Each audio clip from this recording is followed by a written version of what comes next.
Assalamualaikum warahmatullahi wabarakatuh.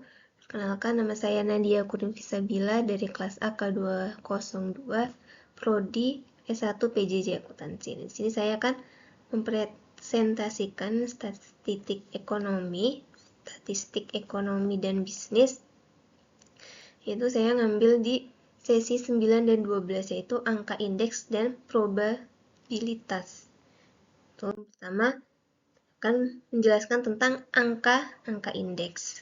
Nah, jadi pengertian, jadi sebelum kita ke penghitungannya, kita baca dulu tentang pengertian angka indeks. Jadi angka indeks atau indeks adalah angka yang dipakai sebagai alat perbandingan dua atau lebih kegiatan yang sama untuk kurun waktu yang berbeda dan dinyatakan dalam satuan persen. Itu tujuannya. Pembuatan angka indeks adalah mengukur secara kuantitatif terjadinya perubahan dalam dua waktu yang berlainan, seperti indeks harga untuk mengukur perubahan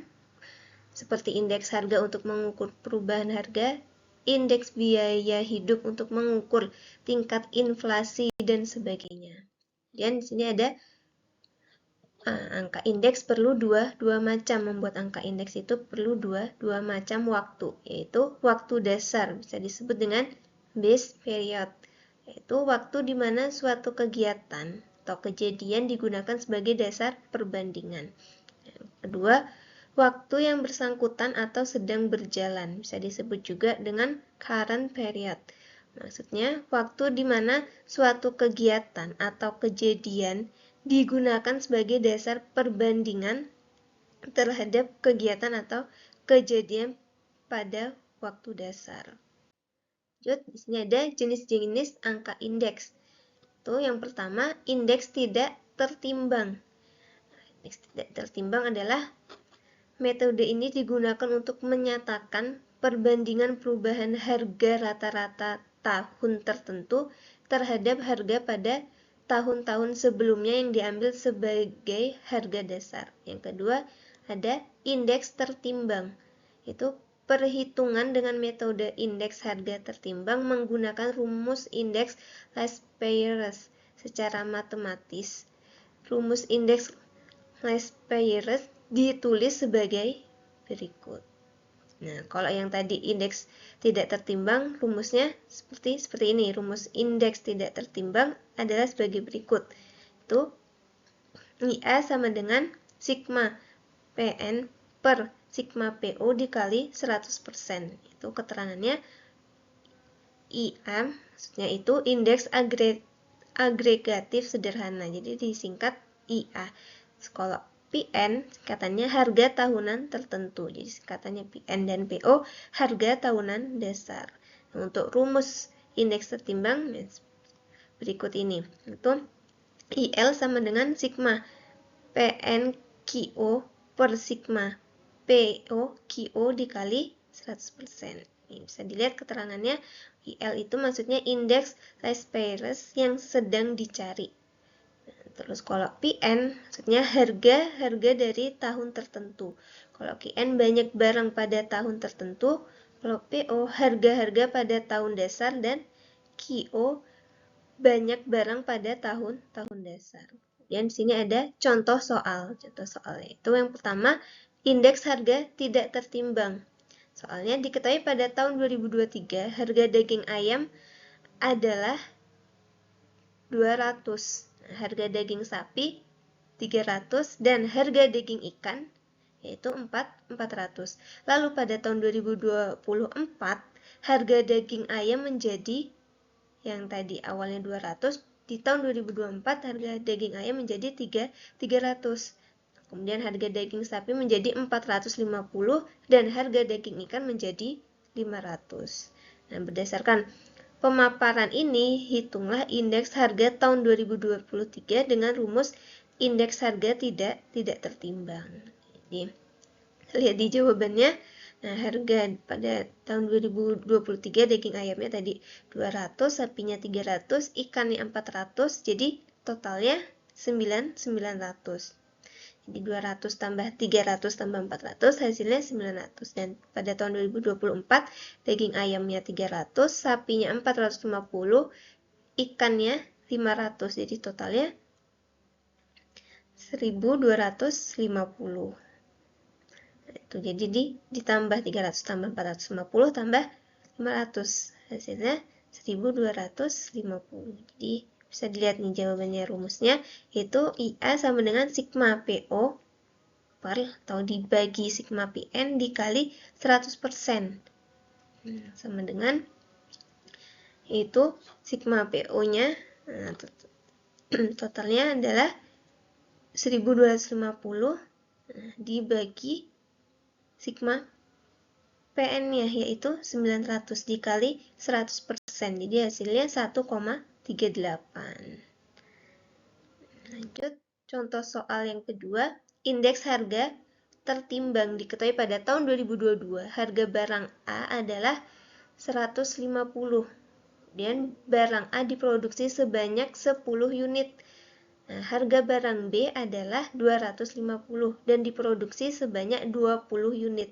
Dan harga barang C yang diproduksi sebanyak 30 unit adalah 400. Nah, pada tahun 2023, harga barang A diproduksi sebanyak 25 dengan harga 350.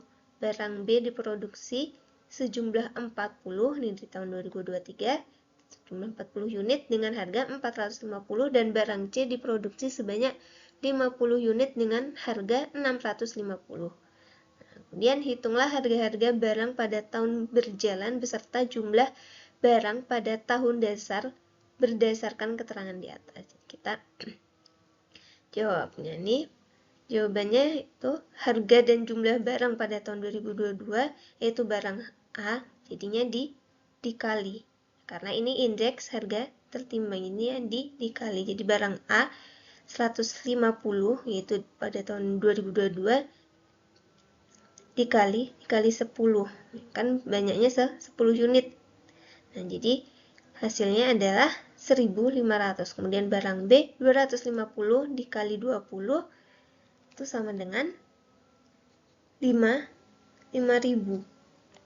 Kemudian barang C yaitu 400 dikali 30 unit sama dengan 12.000.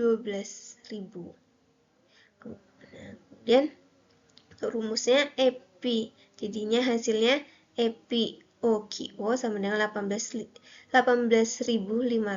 Nah, pada harga tahun 2023 dan jumlah barang tahun 2022, barang A 350 dikali 10 sama dengan 3.500. Kemudian barang B 450 dikali 20 sama dengan 9.000. Nah, kemudian barang C 650 dikali 30 hasilnya 19.500. Nah, di hasilnya EPN sigma PNQO sama dengan 32.000. Jadi untuk rumusnya IL sama dengan sigma PNQO per sigma POQO dikali 100%. Kemudian IL-nya yaitu IL-nya berapa tadi? 32.000. Nah, dibagi sigma POQO-nya 18.500. Nah, dikali 100%. Jadi hasilnya 1,73. Jadi pada tahun 2023 mengalami inflasi kenaikan harga barang sebanyak 1,73%. Kemudian kita lanjut ke probabilitas. Tadi kita sudah menjelaskan tentang angka indeks, sekarang saya akan menjelaskan tentang probabilitas. Apa itu probabilitas? Jadi probabilitas sama dalam hidup sehari-hari banyak situasi di mana seseorang perlu memprediksi suatu kejadian. Maka dari itu diperlukan probabilitas. Di probabilitas adalah angka yang menyatakan kemungkinan terjadinya suatu peristiwa, dengan kata lain peluang terjadinya peristiwa yang berbeda-beda dapat diukur menggunakan probabilitas dan salah satu tujuannya adalah untuk mengambil keputusan.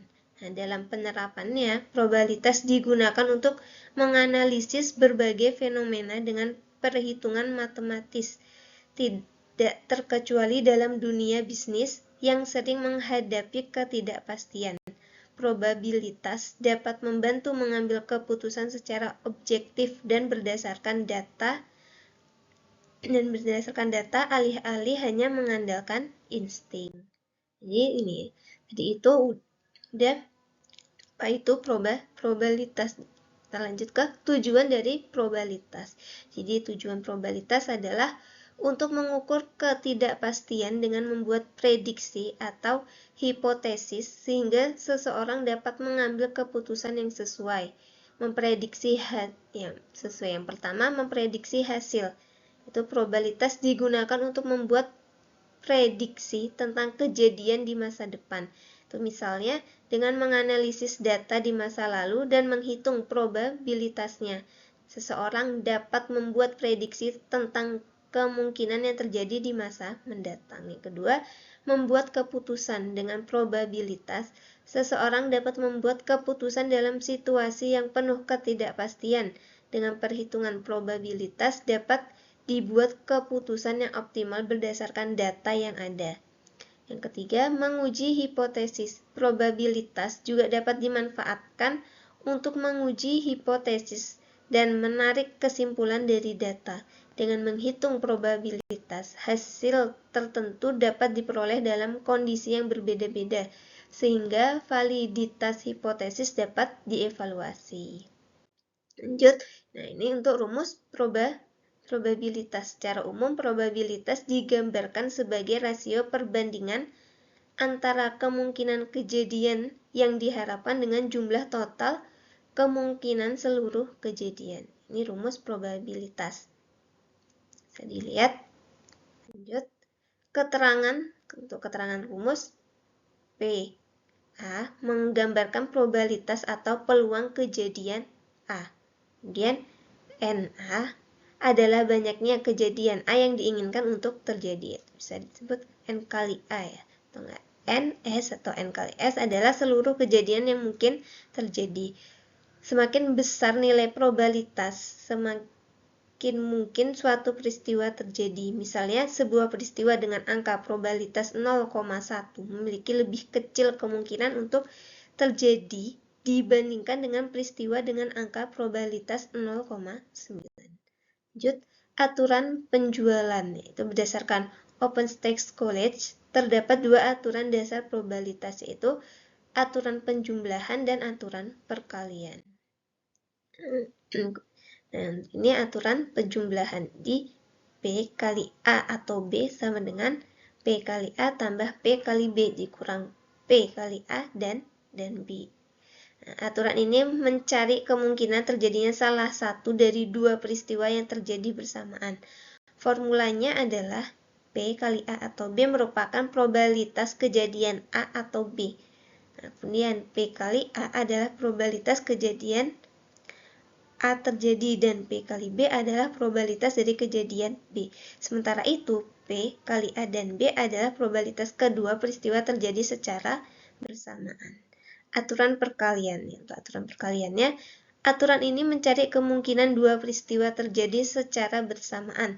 Terdapat dua formula untuk aturan ini yang dibedakan berdasarkan jenis kejadiannya, yaitu independen dan dependen.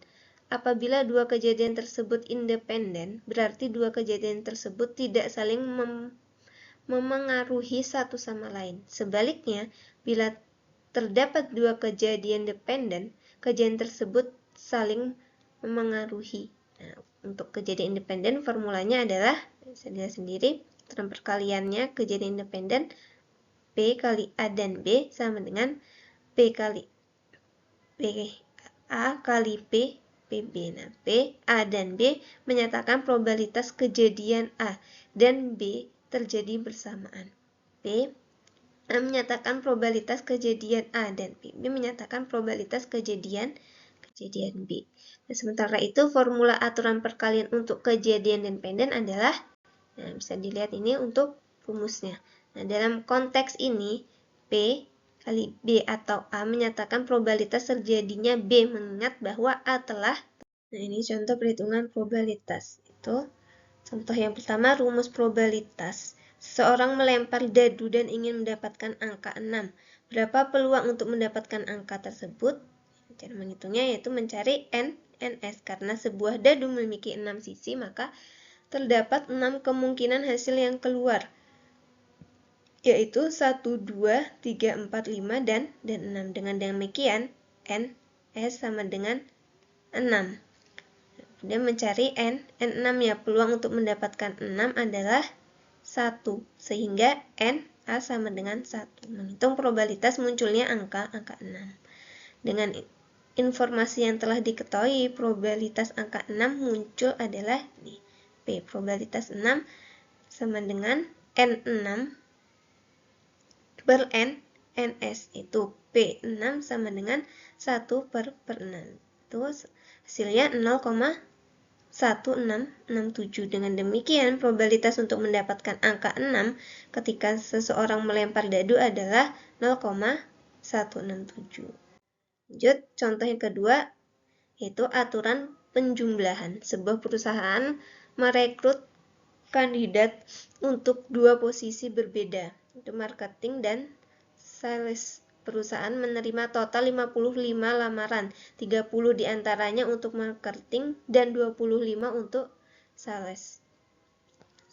Namun 10 orang melamar untuk kedua posisi tersebut sekaligus. Berapa peluang terpilihnya kandidat yang melamar posisi marketing atau sales?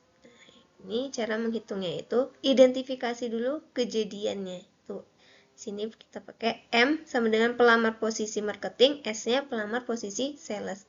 Menghitung probabilitas terpilihnya kandidat yang melamar posisi marketing itu PM sama dengan 30 per 55, itu hasilnya 0,54. Yang ketiga, menghitung probabilitas terpilihnya kandidat yang melamar posisi sales, yaitu PS, probabilitas sales, nih, pelamar sales dengan 25 per 55, itu hasilnya 0,45. Kemudian keempat, menghitung probabilitas terpilihnya kandidat yang melamar kedua posisi. Jadinya P, M, dan S sama dengan 10 per 55, itu hasilnya 0,18. Dengan seperti ini, di bawah ini P, M atau S sama dengan P, M ditambah PS dikurang PM dan S sama dengan 30 per 55 ditambah 25 per 55 dikurang 10 per 55. Itu 45 per 55, jadi hasilnya 0,882. Nah, dengan demikian, probabilitas memilih kandidat yang melamar posisi marketing atau sales adalah 0,882. Contoh soal ketiga yaitu aturan perkalian.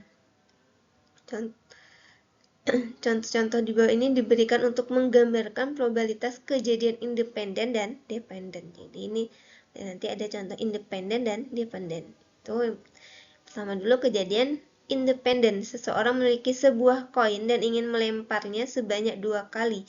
Berapa peluang untuk mendapatkan sisi gambar untuk lemparan pertama dan sisi angka untuk lemparan kedua? Yang pertama kita identifikasi dulu kejadiannya. Itu lemparan koin bersifat independen karena hasil lemparan pertama tidak mempengaruhi probabilitas lemparan kedua. Maka lemparan koin dapat diberi permisalahan sebagai berikut. Kejadian A mendapatkan sisi gambar pada lemparan koin pertama. Kejadian B mendapatkan sisi angka pada lemparan koin kedua. Kemudian menghitung probabilitas mendapatkan gambar pada lemparan koin pertama. Itu PA sama dengan 1 per 2, hasilnya 0,5. Peluang mendapatkan kepala pada satu lemparan koin adalah 1 per 2. Karena ada 2 hasil yang mungkin, itu gambar atau angka, dan kemungkinannya sama. Kemudian menghitung probabilitas mendapatkan angka pada lemparan koin kedua, yaitu PB sama dengan 1 per 2 dengan 0,5. Jadi ini rumusnya P, A dan B sama dengan PA kali PB sama dengan 1 per 2 kali 1 per 2 sama dengan 1/4, itu hasilnya 0,25. Dan demikian ada kemungkinan 0,25 mendapatkan gambar pada lemparan koin pertama dari koin. Dengan demikian ada kemungkinan 0,05 mendapatkan gambar pada lemparan koin pertama dan angka pada lemparan koin kedua. Dan kemudian ini untuk kejadian dependennya. Itu soalnya seorang memiliki toples yang berisi 4 kelereng merah dan 6 kelereng biru. Dia ingin secara acak mengambil 2 kelereng dari toples tersebut. Berapa peluang untuk mendapatkan kelereng merah pada pengambilan pertama dan kelereng biru pada pengambilan kedua? Yang pertama kita identifikasi dulu kejadiannya. Itu perlu diperhatikan bahwa kejadian B bergantung pada kejadian A. Karena hasil pengambilan pertama mempengaruhi probabilitas pengambilan kedua. Sehingga A sama dengan mengambil kelereng merah pada pengambilan pertama. B atau A mengambil kelereng biru pada pengambilan kedua setelah pengambilan kelereng merah pada pengambilan pertama. 2. Menghitung probabilitas terambilnya kelereng merah pada pengambilan pertama. PA sama dengan 4/10 sama dengan 0,4. Probabilitas terambilnya kelereng merah pada pengambilan pertama adalah 4/10 atau 0,4. Menghitung probabilitas terambilnya kelereng biru pada pengambilan kedua. Jika pada pengambilan pertama diambil kelereng merah, maka sekarang tersisa 3 kelereng merah dan 6 kelereng biru di dalam toples. Sehingga P, B atau A sama dengan 6/9 sama dengan 2/3 sama dengan 0,667. Jadi probabilitas terambilnya kelereng biru pada pengambilan kedua setelah pengambilan kelereng merah pada pengambilan pertama adalah 6/9 atau 0,67. Kemudian menghitung probabilitas kelereng merah pada pengambilan pertama kelereng biru pada pengambilan kedua. Itu PA dan B sama dengan PA kali PB atau A sama dengan 2/5 dikali 2/3 sama dengan 4/15 itu 0,27. Dengan demikian probabilitas terambilnya kelereng merah pada pengambilan pertama dan kelereng biru pada pengambilan kedua adalah 0,227. Cukup sekian penjelasan dari saya tentang angka indeks dan probabilitas. Apabila banyak kekurangan dan kesalahannya, saya mohon maaf yang sebesar-besarnya, atau kurang jelas, saya mohon maaf yang sebesar-besarnya. Wassalamualaikum warahmatullahi wabarakatuh.